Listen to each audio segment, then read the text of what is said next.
I'm Luna, 27 years old, and I'm head over heels in love with George, my dashing husband. We recently embarked on this exciting journey called marriage, and we're still basking in the honeymoon phase. It's been a roller coaster of emotions, but let me not get ahead of myself. Let me take you back to how it all began. George and I are not your average couple. We come from high-flying, wealthy families that belong to New York's elite. But please don't mistake me for a spoiled rich brat. I've got a story to tell that's about more than extravagant galas and designer gowns. Our paths first crossed at a glittering charity ball. Picture a grand ballroom adorned with chandeliers that could make stars jealous, guests dressed to the nines, and a tower of champagne flowing like a river. George, my tall, dashing beau, caught my eye from across the room. It was like a fairy tale. We got to know each other and fell head over heels in love. We had many similarities but were also quite different, especially in how we were raised. My parents always showered me with love, attention, and life advice. George's family, on the other hand, spoke a different language: money. His nanny practically raised him, and his parents missed more milestones than I'd had hot dinners. But I'm not one to judge. Love can overcome a lot, right? Fast forward to our engagement day. George, being the smooth operator he is, whisked me away on a private jet to a secluded island. Imagine the sun setting, painting the sky with shades of orange and pink, George down on one knee with a ring. Of course I said yes immediately. Our parents finally met, and it was like watching two worlds collide. At least they were polite to each other. Before we knew it, our wedding day was fast approaching. My fabulous bestie Cassie, my maid of honor, was a lifesaver, helping me tackle all the wedding prep madness. But then came the time to personally invite our parents, and that's where things got tricky. My parents lived abroad, so a quick visit wasn't practical. George's parents, however, were in the same city, New York City, living the high life in their penthouse on the Upper East Side. One fine day, George and I decided to visit his parents' penthouse. His dad, the business tycoon, was away on some important deal, so it was just us and his mom, Diana. Meeting Diana was always an adventure. She was a complex character, and I never quite knew where I stood with her. We had only met a couple of times before, and she hadn't been particularly nice to me. "Hi, Mom. It's been a while. How have you been?" George greeted her. "George, honey, and Luna. Nice of you to drop by." "I've been well, thank you. I brought your favorite macarons from that bakery downtown. Oh, and here's the wedding invitation. We know it's a formality since you'll obviously be coming, but we wanted you to have one." "Of the wedding, right?" she said, opening the invitation. "Is it on October 14th? "Yes, Mom. We're so excited." "Excited. I would love to come, but I'm sorry, I can't. I've had a trip to Florence planned for months. Flights, hotel bookings, the works. You get it, right? I can't bail out on a girl's trip, you know." "Mom, it's our big day. It would mean so much to us if you could be there." "George, I love you, but this trip is non-negotiable. We've missed other important events, like your graduation, and everything turned out fine." "Mom, it did, but we're talking about my wedding year. I'm your only child." I thought. "Yeah, I was so excited to have you there as well. You are my family too," I added. "Luna, please, this is not about you. It's about my plans, my life. I can't shuffle everything around for your wedding. Weddings are not really my thing. All that fuss, not my cup of tea. But I do wish you both happiness. Mom, can't you reconsider?" George pleaded. "I've made up my mind, George. I'm sorry. I hope you understand. I have always made it up to you, haven't I?" "Yeah, Mom, you have. I promise I will this time as well. I'll send your dad, though." "Really? I'm glad he's going to be there. Have fun on your trip." Anyway, I was seriously ticked off as we left Diana's penthouse. She had bailed on George's life events more times than I could count, and now she was ditching her son's wedding for a girl's trip to Florence. That was a new level of unacceptable. George was crushed, and I knew him well enough to see it. He had been looking forward to having his family around for our big day, and her last-minute change of plans had shattered his excitement. Having known George for a long time, it was clear that his mom had always been a major letdown. She had this knack for making him believe she cared, but her actions screamed the opposite. It was like she used his love for her as leverage for her own gain. George had shared stories from his childhood that painted a pretty sad picture. From what he told me, she had manipulated him into thinking she was a caring mom, only to let him down over and over. I couldn't help but feel protective of George, knowing how deeply she'd hurt him. I wanted to make this day perfect for him. Later that night, after George finally fell asleep, I made a special phone call to Diana.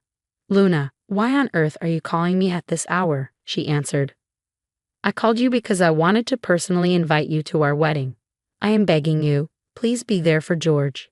He has opened up to me several times about how he has felt let down by your absence in his life. He had that same look on his face today." "Oh wait, so now you're going to tell me what I did wrong while raising my son. Who do you think you are?" she snapped. "No ma'am, that's not what I meant. I just thought being at the wedding would mean a lot to him. I'm not here to blame you or change the past. I just wanted to extend an invitation. First of all, stop calling me mom. Let alone a daughter-in-law. I can never even consider you a part of our family. I never even liked you. You are nothing compared to my son. He's handsome and smart, and you are, let's just say, you are not the brightest bulb in the box. I don't know how this happened. I love him, and he loves me. We're building our own life together, and we're happy. Oh, how touching. Love conquers all, right? Well, good luck with that fairy tale, Luna, because you'll be needing it." "What do you mean?" "Have your little wedding, Luna, but remember, you will always be an outsider in our family. You don't know what you're getting into. If you continue down this path, you will regret it, and there will be consequences. I'm willing to face whatever comes my way. Suit yourself, darling. Bye-bye." By then, I had pretty much given up on trying to patch things up with Diana. Her outright hostility was like nothing I had ever encountered. So I decided to keep our conversation to myself. No point in adding to George's pre-wedding jitters, right? I just played nice and pretended everything was all right. Over the next month, wedding preparations continued and it felt, well, kind of weird.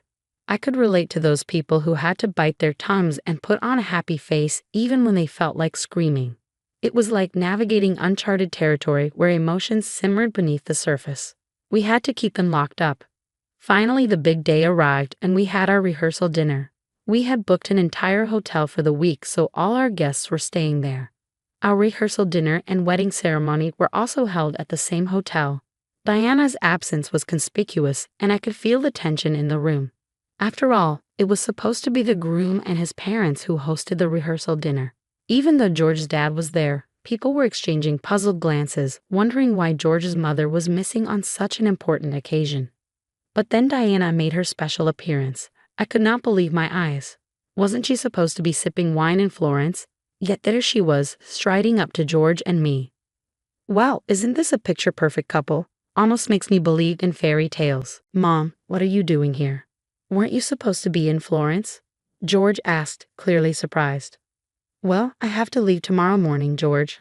I'm sorry I won't be there for the wedding, but I couldn't possibly miss your rehearsal dinner while I was still here in the Big Apple. It's such a special occasion, after all." "Yes, it's great to have you here, Mom. This is Luna's best friend, Casey. Casey, this is my mother, Diana."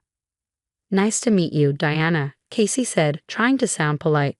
Likewise, Diana replied, her tone chilly. "So, have you had a chance to explore the hotel? It's quite luxurious." "Oh, I have seen my fair share of luxury, Casey. This place is nothing special. By the way, George, can we talk for a moment?" "Luna, Casey, would you excuse us?" George and Diana walked a few steps away, leaving Casey and me standing awkwardly. "Your mother-in-law seems challenging," Casey remarked. "You have no idea, Casey. I don't even know what she's doing here," I replied, feeling the tension in my shoulders. Diana eventually left the hall, and I quickly asked George, "Where did she go?" "Oh, she needed to freshen up, so I gave her our room key," he replied. That freshening up came at a huge price. The next morning, the day of the wedding, was supposed to be all happiness and excitement. Instead, it felt like a scene from a disaster movie. My dreamy Vivienne Westwood wedding gown had vanished into thin air. I turned our suite upside down, hoping I would find it hiding somewhere. But no luck. Tears started flowing as I realized the horror of it all. My wedding dress had disappeared on the biggest day of my life. I had nothing to wear. Could anything be worse? I called my folks, who were just in the next suite, and told them everything. They promised to rush over and help. A text to George had to suffice, but it would be ages before he could check it. thanks to the whole no seeing each other before the ceremony rule. Casey stepped in, suggesting we hit the nearest bridal shop and grab whatever white dress was available. It wasn't my dream dress, but it was better than nothing. As I stood in the shop surrounded by pretty white gowns that weren't the one, a sinking feeling settled in. The replacement dress was nice, but it couldn't replace the one that had mysteriously vanished. While I got dressed, my mind started ticking. Deanna, my not-so-loving mother-in-law, had paid a visit the night before. I knew she didn't exactly adore me, and the idea struck me like a lightning bolt. Could she be behind the disappearing dress? It sounded just like something Diana would do, a parting shot before my big day. I couldn't prove it, but it was all too suspicious. One minute the dress was hanging there, and the next it was nowhere to be found. Diana was the only one who had been alone in our suite. I made a phone call to Diana. "I was waiting for you to call, Luna," she answered, her voice dripping with false sweetness. "What on earth did you do, Diana? Are you completely out of your mind?" "I did what I could to put a stop to this wedding." "You're absolutely crazy. Do you realize how mad George is going to be when he finds out about this?" "George can't marry you, Luna. I will not allow it." "George is going to marry me today, Diana, no matter what you do.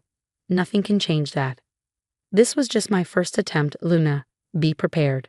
"You keep saying that, Diana, but it will not make a difference. I must have done something right for George to choose me. I cannot believe he is marrying a woman like you."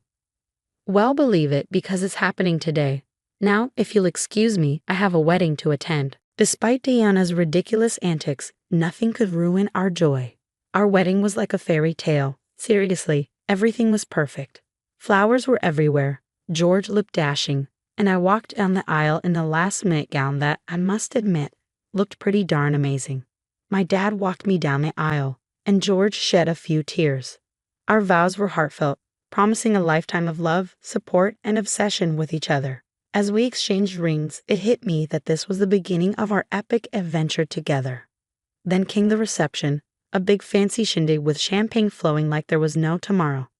We danced, our friends and family gave the sweetest toasts, and the room was just bursting with love. After all the partying, George and I headed to our honeymoon suite. Alone at last, we couldn't help but grin like a couple of love-struck goofballs. We were officially married, and it felt so good. We were going to go on our honeymoon a month later because George had some work commitments, which was fine by me. I hadn't told George about his mom's trick. I wanted to deal with Diana when her little vacation was over. A few days after our picture-perfect wedding, George was back at work dealing with his usual commitments while I was chilling at home, soaking in that newlywed bliss. Life was pretty sweet. But then, out of the blue, my phone rang. I glanced at the caller ID, and of course, it was Diana. Now that was one call I definitely hadn't seen coming. "Luna, honey, it's Diana. I've made a terrible mishap. I got pickpocketed here in Florence of all places. I lost my passport. My friends have all flown out, and I'm stuck here alone. Your dad is a diplomat here in Italy, right? He was talking about it at the rehearsal dinner. Can you help me, my dearest? We are all family, after all. I'm sure your dad can pull some strings." "What family, Diana? Diplomat or not, it does not change the fact you made it pretty clear I'm not your family. Remember all those lovely things you said to me before our wedding."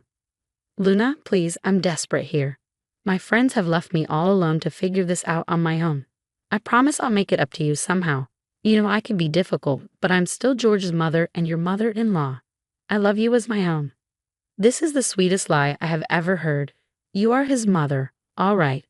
Family does not treat each other the way you treated me. You missed our wedding for a silly fun trip that you take 6 times a year, made an appearance at our rehearsal dinner just so you could steal my dress and ruin my wedding. And now you want my help when it is convenient for you? Sorry, Diana, but I am not feeling particularly charitable right now. "Luna, I admit I have made mistakes, but you are the only one who can help me. I need to get back to New York. I have things to attend to." "You are so selfish. You're not even genuinely sorry, I bet." "I'm sorry, Diana. I'm not helping you. Goodbye." Just in case I forgot to mention, my dad is indeed a diplomat in Italy, and I'm half Italian. I grew up in Rome, but moved to New York City for school and have been here ever since. But helping Diana? Nah, that was not in my cards. I was kind of anxious about George coming back, because that would mean I had to tell him everything. As I sat in our living room fidgeting with the hem of my dress, my mind raced. George was due home any minute, and I could not avoid the truth any longer. I knew he would not be mad at me, but at the same time, I didn't know how he would take so much news since the wedding day all at once. When George finally got home, I told him everything. "George, I've been meaning to tell you something." "Oh, what is it, Luna?" "Your mom, she was the one who stole my wedding dress. She admitted to it herself. The thing is, she doesn't like me. She didn't want me to be a part of the family. It was right before the wedding, and I was devastated. She just wanted to ruin everything for me." "Luna, I'm so sorry about my mom's behavior. That's just unacceptable. I can't believe she would do something like that. She tried to ruin it not just for you but for both of us. Don't worry, babe. I'm going to deal with this whenever she comes back." "There's something else, George." "What is it?" "Your mom called me today. Her passport has been stolen, and she wanted to get here as soon as possible. She asked for help from my dad." "What did you say?" "I'm sorry, George, but I could not say yes to help her after what she did. It just didn't feel right." "You know what, Luna? She deserves it. I'm glad you did that. She can deal with her own problems, no matter how much time it takes. We're not helping her. She needs to learn that her actions have consequences. We're not going to bail her out." After the whole drama, George and I finally got to enjoy our European honeymoon. We packed our bags and traveled across the continent, soaking in the sights and sounds of romantic cities. Paris, Venice, Rome, you name it, we were there, making memories that would last a lifetime. We even visited my parents in Rome. It was a sweet treat. One day, while sipping coffee at a cute cafe in Paris, we got a text from George's dad. It was a message from Diana. She was texting from her husband's phone. She had miraculously made it back home after 2 months. Talk about good timing. George had a good laugh about it, and honestly, we couldn't care less. When we got back home, Diana tried to reach out, hoping for reconciliation, but George and I were like, thanks, but no thanks. We stuck to our guns and focused on our own happiness. We decided it was best to keep our distance. 4 months into our married life, and here we are, stronger than ever. George and I have become quite the dynamic duo. We've grown, cried, laughed, and supported each other through thick and thin. Our love story is not some fairy tale. It's real, it's messy, and it's uniquely ours.